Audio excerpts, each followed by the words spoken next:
7 Asian countries are falling apart right now, not in the past, not in theory, right now. In 2026, and one of the countries on this list is going to completely change how you see this entire region. I'm not going to tell you which one yet, but I will tell you this. When you hear the name of the country at number 1, your reaction is going to be nothing like what you are expecting right now. We are counting down from 7 to 1. And somewhere on this list, there is a story that nobody predicted. A country that was supposed to be struggling. And the reason why is the most important story coming out of Asia right now. A country that by every piece of logic should have been breaking down alongside the others. But it is not. Stay until number 1. Because that is where everything shifts. Welcome to Beyond Surface. We find the story underneath the headlines on the countries the world thinks it already understands. Subscribe right now and hit the notification bell. New documentary every week. Let us begin. Before the countdown starts, here is the context that makes every single entry on this list make sense. In late February 2026, Iran effectively shut down the Strait of Hormuz. If you do not know why that matters, here is the short version. 40% of the world's seaborne oil passes through that single narrow waterway. When it closed, the energy supply chains of dozens of countries snapped simultaneously. Countries that had built their entire economic stability on the assumption that imported energy would always be available suddenly found themselves exposed in ways they had never planned for. The same storm hit all 7 countries on this list. But what happened next was not the same. And the difference between the countries that broke and the country that did not is the story this video is telling. Starting now. Number 7. Sri Lanka. Sri Lanka barely survived a total economic collapse in 2022. The images were unforgettable. Citizens storming the presidential palace. Empty fuel stations stretching for miles. Long queues for basic goods that were becoming impossible to find. The government defaulted on its debt. The economy imploded.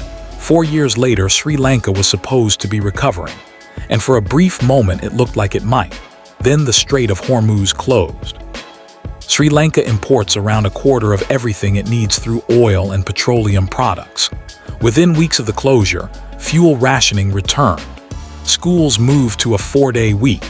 Public events were canceled. The government that had been slowly rebuilding confidence with the IMF was scrambling again. A country that fought its way back from the edge is being pushed back toward it, through no fault of its own. Sri Lanka is once again fighting for economic survival in 2026, and it is only number 7. Number 6. Bangladesh. Bangladesh built one of the most impressive economic stories in Asia over the past 2 decades. The garment industry, the population, the growth rate.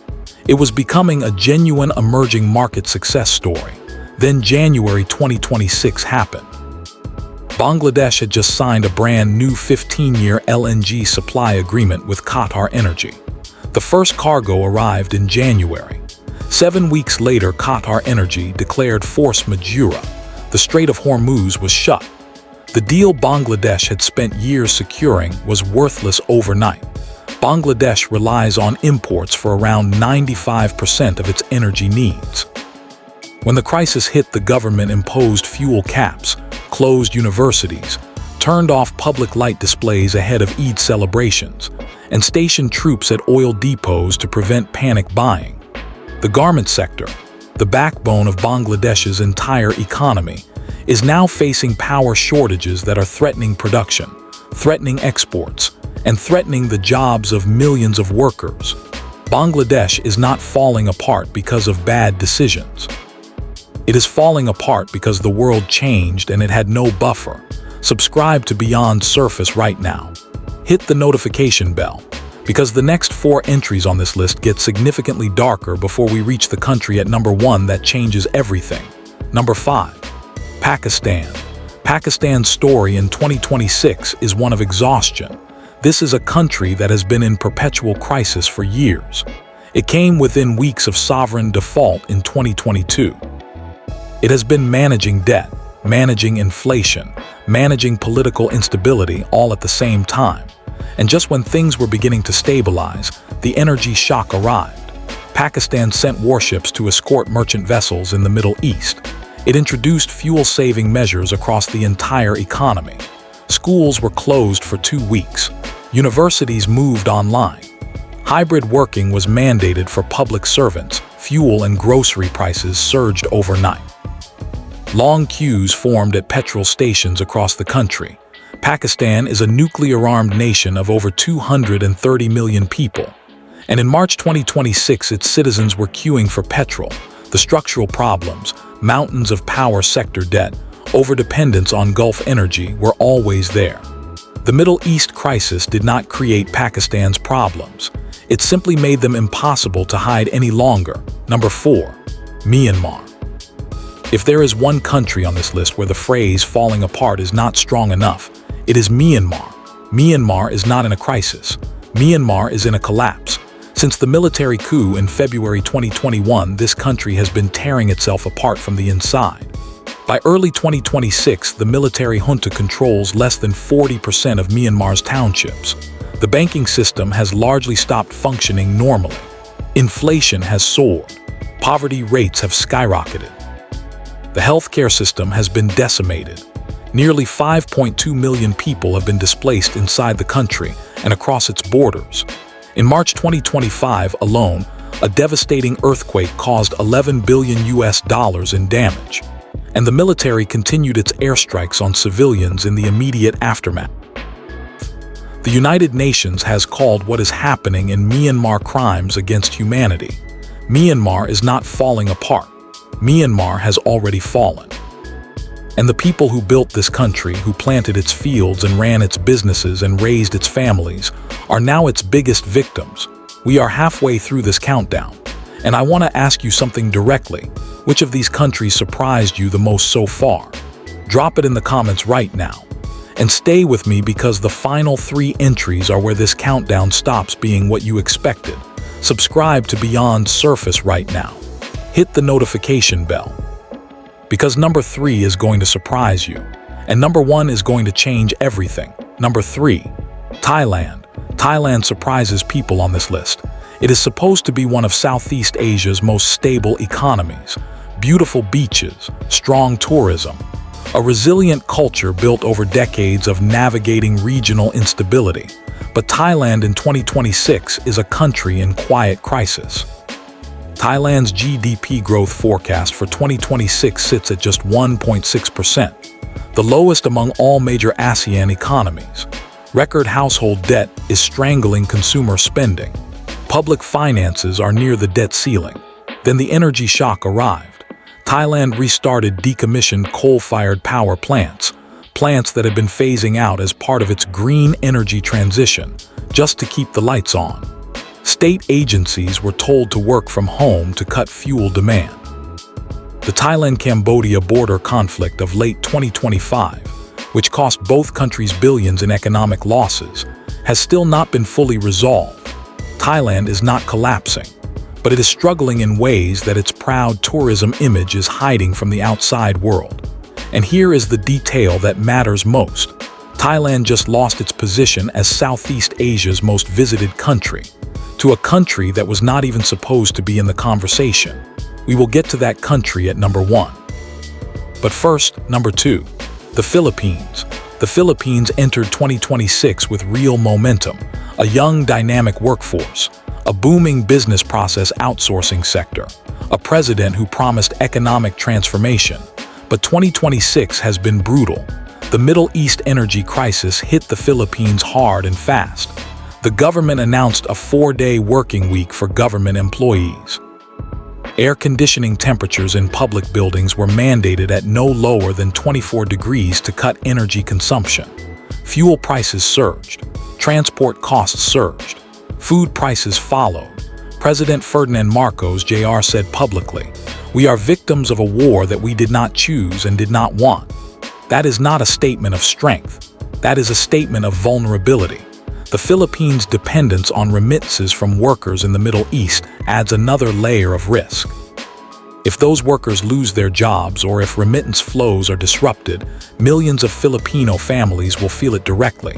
The Philippines is fighting hard, but right now it is fighting from a very difficult position. And now, number 1. You have been waiting for this since the first 30 seconds of this video. Some of you already have a feeling. Some of you are nervous. Some of you are certain you know what is coming. You do not. The country at number 1 on this list is a Muslim-majority nation in Southeast Asia. Deeply connected to the Middle East through trade, through religion, through its citizens who work and travel across the Gulf. A country that by every piece of logic should have been hurting exactly like every other country on this list. The same storm hit it, the same global forces, the same energy crisis. And yet, number 1, Malaysia. Malaysia is on this list, but not for the reason you think. Malaysia is at number 1 not because it is falling apart. Malaysia is at number 1 because, while every other country on this list was breaking down, Malaysia was doing the exact opposite. In March 2026, the same month Bangladesh was rationing fuel, the same month Pakistan closed its schools, the same month the Philippines mandated 4-day workweeks, Malaysia recorded 2.8 million international visitors in 26 days. While Thailand's economy is growing at just 1.6%, Malaysia just overtook Thailand as Southeast Asia's most visited country for the second consecutive year.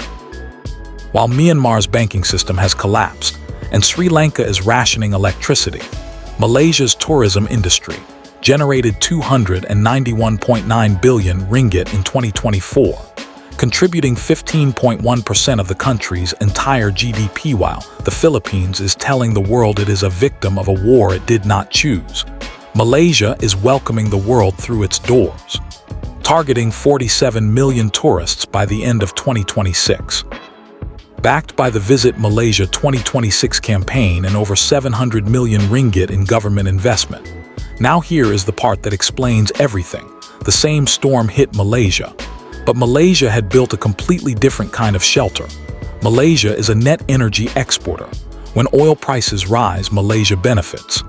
While Bangladesh and Pakistan were scrambling for LNG, Malaysia's Petronas, one of the world's top energy companies, was producing, not importing.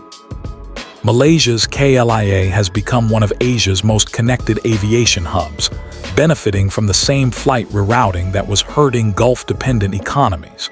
Travelers avoiding the Middle East chose Malaysia instead. Malaysia's position as the world's premier Muslim-friendly destination means that the visitors who left the Gulf found exactly what they were looking for here: halal food, prayer facilities, a culture that welcomed them without friction. And Malaysia's government, through years of deliberate strategy, built the infrastructure, secured the visa agreements, attracted the airlines, developed the tourism products, and diversified the economy so that no single shock could bring it down. Every country on this list faced the same global forces. 6 of them broke under the pressure. Malaysia rose through it, not because of luck, not because of geography alone. Because of decisions made years before the storm arrived that meant Malaysia was standing on solid ground when the shaking started. That is the story the data is telling in 2026. That is the story nobody expected. And that is the story of Malaysia. Here is the question I want you to answer in the comments right now. Just one sentence. In your opinion, what is the single biggest reason Malaysia is still standing while 6 other Asian countries are falling? Is it the government, the people, the geography, the culture, the economic strategy? I want to read every answer because this is not just a geopolitical story.